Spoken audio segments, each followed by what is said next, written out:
same weapons, but yet, or the numbers, and yet they were still victorious.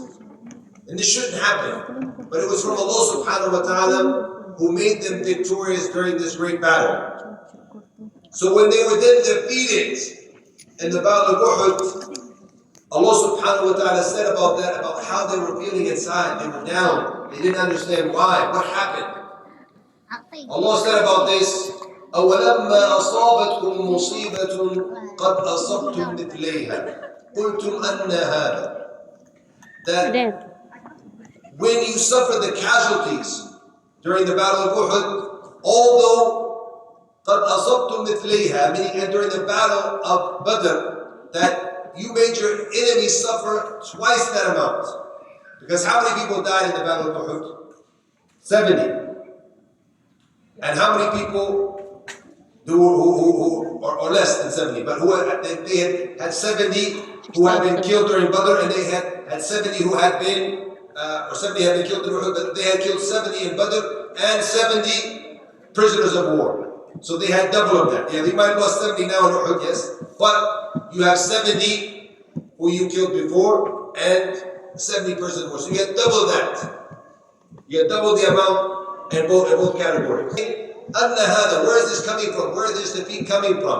So Allah said, قُلْ هُوَ مِنْ عِنْدِ أَنفُسِكُمْ. Say it's better, it's coming from your own self. It's from your own disobedience. What happened when the archers were on Mount Uhud and they thought the war was over, they thought the battle was over. So they differed. Should we go down? Shouldn't we go down? So they differed amongst themselves, and because of that, and disobeying the command, disobeying one command of the commands of the Prophet ﷺ, and because of that, they lost the battle. And that's a great message for all of us. Because this message, when Allah says to us, قُلْ هُوَ مِنْ عِنْدِ أَنفُسِكُمْ, say it's from your own selves. It's not just what happened in the Battle of Uhud. This is a general principle for Muslims until the end of time. So what is happening to our brothers and sisters in Gaza, it's not something just for them, it's also our fault as well. Because we've let the ummah down. We're not implementing the deen. Allah promises us throughout the Quran that He will make us victorious. But we have to support Allah and support the deen. In return, Allah will make you victorious. إِن تَنْصُرَ اللَّهَ يَنْصُرْكُمْ وَيُثَبِّتْ أَقْدَامَكُم. If you were to support Allah, Allah will support you. But unfortunately, in our own lives around the world, collectively as Muslims, we're not supporting our religion. Our religion comes secondary to us.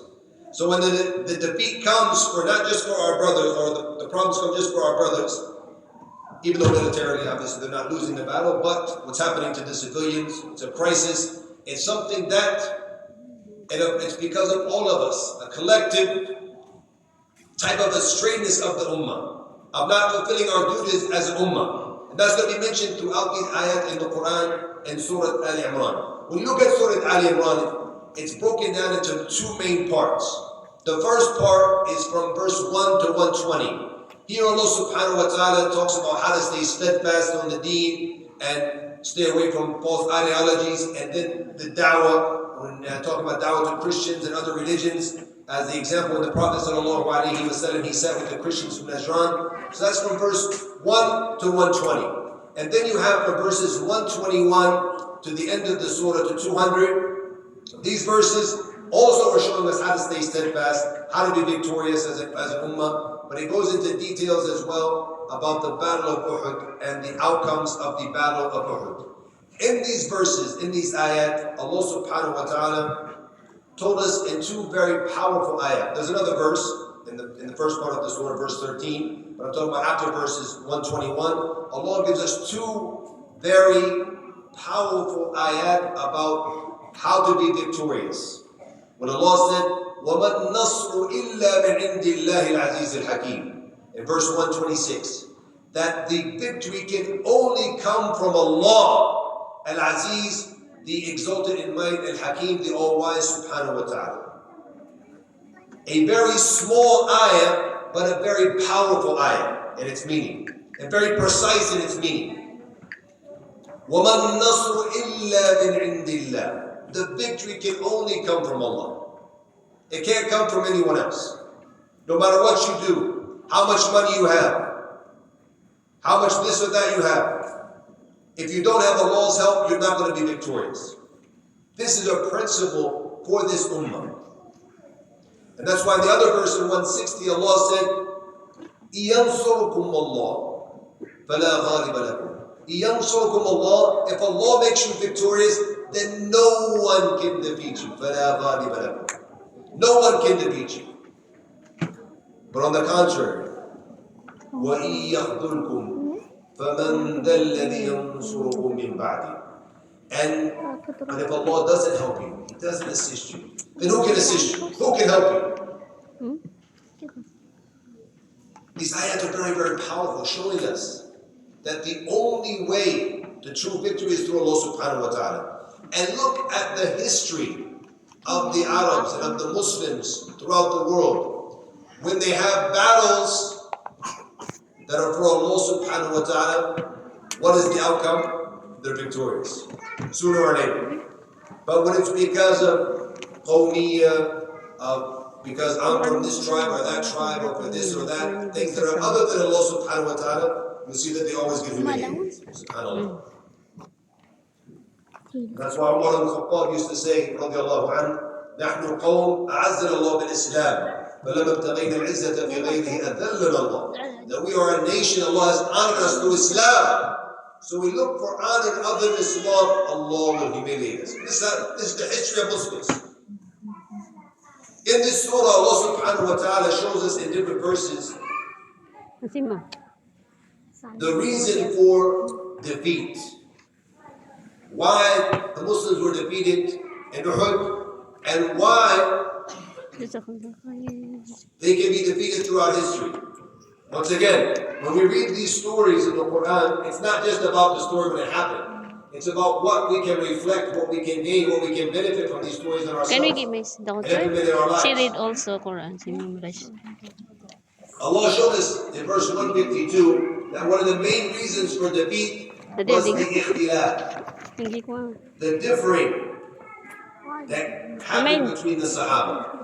When he said, وَلَقَدْ صَدَقُكُمُ اللَّهُ وَعْدَهُ إِذْ تَحْصُونَهُمْ بِإِذْنِهِ. And Allah certainly fulfilled His promise when you were defeating or killing your enemy by His permission. In the beginning of the war, the beginning of the battle, they did what they were supposed to do, and Allah fulfilled His promise, they were victorious. Then Allah said, حَتَّى إِذَا فَشِلْتُمْ وَتَنَازَعْتُمْ فِي الْأَمْرِ وَعَصَيْتُمْ. Until you lost your courage and you weakened, and asaytum, that you started to dispute between yourselves. Min ba'di ma arakum ma tuhibbun. After you saw that which you loved, because they saw that the ghanaim, that what they took from the war, the booties of war, that they were spreading that out amongst themselves, and they thought the war was over. But the command was clear, to stay there and not to move from your positions. When they moved from their positions, they disobeyed, they lost the war. And another verse Allah shows us in verse 155, those who turned away at the time when the two armies met, that type of sin and disobedience also is one of the reasons. And also in verse 144, when the rumor spread that the Prophet ﷺ had been killed, and they put down their weapons. They put down their weapons and they stopped fighting some of the Sahaba. So Allah mentions in that verse as well, not to be attached to individuals. Even if it's someone as great as the Prophet ﷺ. It's not about being attached to an individual, it's about being attached to the deen. So these are some of the reasons Allah mentioned in this chapter, or in these ayat, in Surah Ali Imran, about the reasons for being defeated. Also, Allah shows us how to obtain victory. And this is one of the amazing things or spots in the Quran.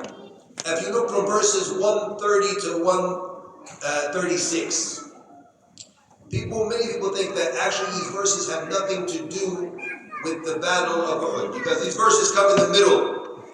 The verses before, talking about the battle of Uhud. Right after, 136, from 137 onwards, talking about the battle of Uhud. So people say maybe these verses are just general verses, have nothing to do